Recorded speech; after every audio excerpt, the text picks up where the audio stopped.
Good afternoon, and welcome to Friday, another edition of Reading with Mr. Eble, Miscalculations, Lightning Girl. Today we'll be reading chapters 10 and 11. So, chapters 10 and 11, Miscalculations, Lightning Girl. We will take a break for the weekend, just like you should do, and we'll get back to it on Monday as well. So, here we go. Chapter 10. Math mystery solved. I got every answer wrong on my math assessment because I did not show my calculations. I thought I was careful, but I failed to read the first line of instructions. Show all work. I'm not the only one who screwed up. Levi has to stay after school with me. Mr. Stoker asks us both to sit in the front row. I sit, stand, sit at Wendy's desk. I don't wipe it down, but I don't touch it either. Mr. Stoker pulls his wooden stool over and half sits on it. Mathematics is not only about getting the correct answer, it's about being on the road to the correct answer. Knowing the path can be just as important as knowing the solution. I completely disagree, but stay quiet. Math is about right answers and proving the right answers. I love mathematic proofs, but I don't think we'll get into them in 7th grade. If you take each problem a step at a time, he continues, you'll grow the answer organically. The process will take root in your brain. This is true learning. He folds his hands and closes his eyes like he's meditating. I'll show my work from now on, I say, staring at the non-clean desk. Out of the corner of my eyes, I see Levi nod. Good, but that's not the only issue here. You had similar answers. Only two were actually different, and considering that most of your incorrect answers were identical, you can understand why I needed to speak with you. What? He holds up the tests. Levi wrote down the same answers as I did for 8 of the 10 questions on the first page. Sure, I'd copied the wrong answer for question number 1. Now I realize how stupid that was. Major miscalculation. Mr. Stoker stays very calm, which makes me both nervous and sad. I've already decided he's my favorite teacher. He did a nice job today reviewing how to add, subtract, multiply, and divide exponents.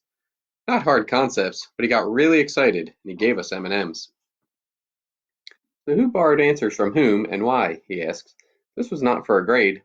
The motive for cheating on the second day of school is unclear to me, especially when we'd reviewed the class policy and school honor code the day before. This is serious. I want to shout, Levi copied, Levi cheated, because it's mostly true. He did most of the cheating. Instead, I look over at him, hoping that he'll confess and we can leave. He keeps his chin down and his arms crossed over his chest. He looks like he's asleep. Middle school's tough. There's a lot of pressure coming at you from every angle. I think we can work this out and avoid any severe punishment. I'm not condoning cheating, and if it happens again, I'll use the highest penalty in my power. I don't know what the highest penalty is, I think. So does anyone want to confess? I watch 15 seconds tick by on the clock. Plenty of time for Levi to be brave and own up. He doesn't. I didn't cheat, I whisper. Levi looks up. I didn't cheat. He says it louder than I did. What? Yes, you did. I'm not whispering anymore. Mr. Stoker takes a deep breath.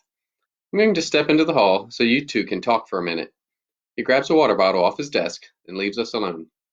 Why are you doing this? I ask as soon as Mr. Stoker closes the door. Levi shrugs. You're the one who cheated. I know. Tell him, I say. You won't get in trouble. You believe him? Levi looks at me for the first time. He's setting us up. It's a trap.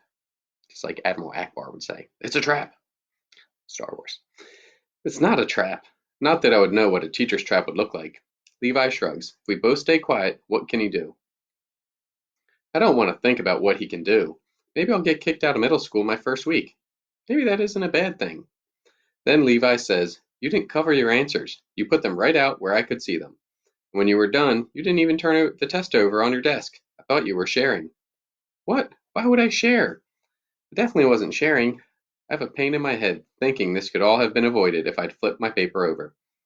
And I thought you were good at math, he says. He doesn't say this like it's a compliment. Why would you think that?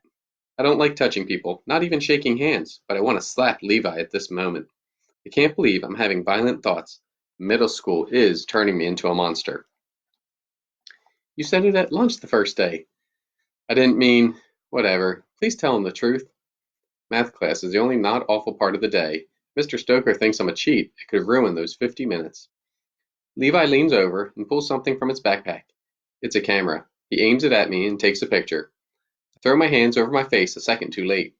What are you doing? Don't take my picture. It's for my angry collection. What? Stop! He puts the camera back, but not before taking another picture of me with my mouth hanging open. What's with the lightning bolt? Points at my necklace. Is it a Harry Potter thing? Mr. Stoker knocks loudly and opens the door. Just tell him you cheated, I yell at Levi. No. Why? He doesn't get a chance to answer. Mr. Stoker stands in front of us with his hands on his hips and his foot tapping. So? That's all he says. I didn't cheat, Levi says super quick. I didn't cheat either. I ball my hands into fists. Why did I say either? The next 15 minutes, Mr. Stoker lectures us on being honest and working hard and having principles. But Levi and I never confess. Not that I have anything to confess to, other than borrowing one wrong answer. When we are finally allowed to leave, Levi and I walk out together. I'm mad. The only thing I've ever plotted before is graph points, but now I'm plotting revenge. Dun dun dun. For his angry collection. Levi's got some issues. Chapter 11. My revenge tactic has mostly been not talking to Levi for the last 45 hours, but I'm not sure he noticed, so I'm extending it to at least a week. He sits to my left during lunch, keeping his head down like his cheese sandwich is the most interesting thing in the room. Maybe the silent treatment isn't the right way to get back at Levi. I twist in my seat to face Wendy and put my back toward Levi. I wonder if he notices my rudeness. Wendy does most of the talking, here at lunch and on the bus. I'm learning a lot about the similarities between the musicals Les Miserables and Hamilton. You can listen to them online. I know you'll love them, she says between spoonfuls of yogurt. So, will you listen to them? Sure. Awesome. I'll listen with you. Can I come over to your house today? Wendy asks. I'll text my mom later, but I'm sure it's okay. I close my eyes and picture our apartment and my room. Is there anything that might give away my secret? My walls are decorated with images of the Fibonacci spiral in nature. Flower petals, pine cones, nautilus shells, far-off galaxies. But Wendy would probably assume I love nature, not numbers. I have a collection of math and engineering textbooks on the top shelf of my desk. Nana buys them at garage sales. Most were printed in the 1950s and 60s. They'd be harder to explain. I guess, but I don't have a house. We live in an apartment. I tug on my lightning bolt necklace. Part of me is hoping that this is not okay, and she won't be able to come over. Cool, she says. She puts her arm out like she's going to hug me or high-five me, and I jump back in my seat. My elbow knocks into something. I turn to see Levi's chocolate milk puddling across the table. He groans. I'm sorry, I mumble. His sandwich and chips are already soggy. I drop 4 Clorox wipes onto the table and struggle to open a 5th individual packet. This cuts into my daily supply, but I still have enough for the rest of my classes. Other kids, including Maddie and Jennifer, hand Levi their napkins. I do the same. Levi picks up his ruined lunch and carries it to the garbage can. Other kids move their trays away from the puddle. Levi comes back with a roll of paper towels to mop up the mess. My mess. Serves you right for cheating, I think. Only say this in my head, and it doesn't make me feel any better. Sorry, I whisper again.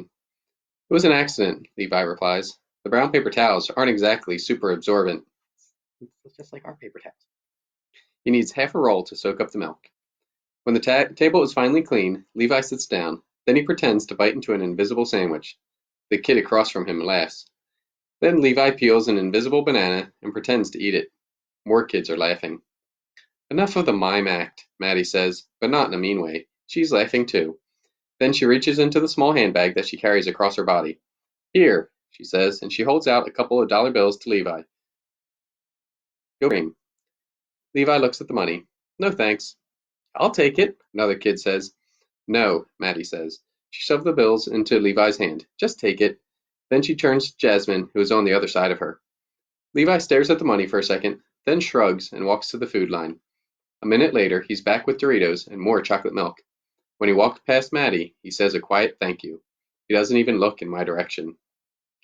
Wendy follows me off the bus into my apartment. As she predicted, her mom agreed to the visit. I offer Wendy a squirt of hand sanitizer when we get inside. Nana isn't home. She's working the day shift at Cracker Barrel. Do you want a snack? I ask as I clean the kitchen table with a Clorox wipe. Yes, please tell me you have something other than fruit or non-fat yogurt. That's all we have at home. We've got Twizzlers. Yes! I move a box off of oatmeal and a carton of breadcrumbs to get to the candy stash. Nana and I both know where the candy is hidden. I'm not sure who we are hiding it from. Robbers or the landlord, I guess. I offer Wendy the open bag. She takes 3. I bite off the end of a Twizzler, and then I sit, stand, sit, stand, sit at the kitchen table. It's easier to keep secrets if we stay out of my room. I don't get why you do that, Wendy says through a mouthful. She takes a seat next to me. I shrug. I don't know either. Then just stop. I can't. It's an OCD thing, right? Obsessive compulsive disorder? Yeah, I guess. Nana took me to a psychologist 3 years ago. Dr. Walsh set up a treatment plan and said that with some mild medication and gradual exposure to your triggers, we can control my OCD. I asked her if that meant the digits of pi would go away. She answered, yes, with some work. And with that, I refused to go back. I wouldn't mind losing my sit-stand routine or not worrying about germs, but no one was taking away pi. I have an aunt with OCD, Wendy says. She has to touch both sides of the door frame like 10 times before she can walk through a door. She says if she doesn't touch it, something horrible will happen to her kids. She explains her aunt like she's giving me instructions for a board game. It's not exactly like that for me. I bite off another piece of candy. Then what's it like? If I don't do my routine, if I don't sit stand 3 times, or I don't tap my toe 3 times when I stop walking, stuff messes with my head. What kind of stuff? Demons? She opens her eyes wide. No, just numbers. I hold open the bag of Twizzlers. She takes another 3. I wonder if she's taken 3 at a time on purpose. Thanks. This string of numbers takes over my brain if I don't follow my pattern. It's like an alien invasion in my head. The digits are loud and bright, and I can't do anything else. I can't even think about anything else because they block everything. I don't tell her the numbers are digits of pi. That's an unnecessary detail. That's weird, but at least you have a way to stop it. You have the secret antidote of the weapon that stops the aliens. Sit 3 times or tap your foot 3 times and you're fine. Yep, a magic formula that freaks people out. Imagine if you couldn't stop the number invasion. That would be worse. I guess that's true. We finished the 1 pound bag of Twizzlers. I grab 2 Sprites and a sleeve of Chips Ahoy cookies, and we go into the living room to watch TV. Wendy seems to have forgotten she wanted me to listen to Broadway musicals this afternoon, and I'm not going to remind her. You have endless supplies of sugar here. I may never leave, Wendy says. I let Wendy have the remote. She flips channels until she comes to a commercial. Ooh, she grunts at the TV. Cookie crumbs fly from her mouth. What's wrong? I know she's not choking because she's making too much noise. She points at the screen. It's a commercial for Rocky Mountain Lodge. I've seen it before, and it's not that exciting. The family enjoys a day of water rides, followed by a meal and a hug from a raccoon mascot. And then the kids are tucked into bed by very happy parents. My mom says I can have my birthday party there, Wendy says when the commercial's over. Cool. She doesn't seem impressed by my reaction. Have you ever been? No. It's going to be awesome. She holds out her hands like awesome can be measured as the distance. We're going to stay overnight in a suite and we're going to go on every ride. That's assuming I get all A's first quarter. That shouldn't be a problem. When's your birthday? I ask. November 10th. That's not for 71 more days. Wendy opens her mouth dramatically like a cartoon character. What the what? I think it's 71 days. I laugh and rub my palms on my khaki shorts. Wendy pulls out her cell phone, she taps the screen, then she shrugs. You're right. I'm good with dates. It's a game I play with my grandmother. We call it Countdown. It's really not hard. We know how many days are in each month, right? I guess. We watch TV and finish our snack. I actually like having Wendy over, but I'm dying to know if anyone solved my epic problem in the math forums. I wrote it so that it seems super simple. There was a twist. I bet 90% of people miss it. I'll be right back, I say. I get up. Wendy doesn't ask where I'm going. She's focused on a show about children's working conditions in Bangladesh. I boot up the computer and log on to MathWiz. 41 people have tried to solve my problem. I scroll through the solutions. Wrong, wrong, wrong. But then I see it. The right answer. It was posted by MathMaster. I write in the comments. Awesome, you got it. I don't admit that part of me is disappointed that the 4th person figured it out. The next 37 posts are all arguments about whether MathMaster was right. Lucy, Wendy calls from the living room. My sister is here. Coming. I turn off the computer, saying goodbye to my Eve friends, and go back to the actual human in my living room. Not that my online buddies aren't actually humans. I gotta go, she says, and she walks over and gives me a one-armed hug around the shoulders. I don't move. I don't breathe. I don't approve. Next time you can come to my house, but you have to smuggle in the good food. Nana told me to make one friend. I guess I have. She may be using me for a sugar rush, but that's okay. So that is the end of chapter 11. So we'll keep on going on Monday at 12 o'clock. So thanks for tuning on in. students, keep working hard. I'll make sure that you're taking care of each other and most importantly, staying safe. Thank you. Remember, Rangers of the way.